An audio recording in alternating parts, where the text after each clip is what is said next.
நல்லா போயிட்டு இருந்த விமானம் திடீர்னு பழுதடையுது.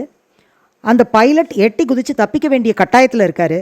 பேராஷூட் எடுத்துக்கிட்டு சேஃபாக குதித்து லேண்ட் ஆகுறாரு. 5 வருஷம் கழித்து ஒரு ரெஸ்டாரண்ட்டில் சாப்பிட்டுட்டு இருக்கும்போது யாருன்னே தெரியாத ஒருத்தர் வந்து, சார் நல்லா இருக்கீங்களா, என்ன ஞாபகம் இருக்கா உங்களுக்கு, நான் தான் உங்கள் பேராஷூட்டை பேக் பண்ணேன் அப்படின்னு சொல்கிறாரு.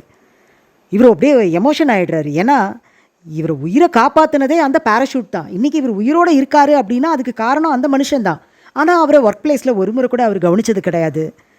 ஒரு விஷோ, ஒரு ஸ்மைலோ எதுவுமே பண்ணது கிடையாது, தேங்க் பண்ணது கிடையாது. ஆனால் இவருக்காக அந்த மனுஷன் தினம் பேராஷூட்டை பேக் பண்ணி வச்சுருக்காரு. அப்படின்னு நினைக்கும் போது இவர் மனசுக்குள்ளே அப்படியே கொஞ்சம் குறுங்குது. அப்புறம் அப்படியே ரொம்ப ஆத்மார்த்தமாக அந்த மனுஷனுக்கு ஒரு நன்றி சொல்கிறாரு. இதே மாதிரி நம்ம லைஃப்லேயும் நமக்கான பேராஷூட்டை யாரோ ஒருத்தர் பேக் பண்ணிட்டு தான் இருக்காங்க. ஆனால் நாம் தான் அவங்கள கடந்து போயிடுறோம். அந்த மாதிரி கடந்து போகாமல் நமக்காக வேலை செய்கிறவங்கள, நம்ம முன்னேற்றத்துக்காக இருக்கவங்கள, நம்ம நல்லா இருக்கணும்னு நினைக்கிறவங்களுக்காக ஒரு சின்ன ஸ்மைல், ஒரு சின்ன தேங்க்ஸ் சொல்லலாமே.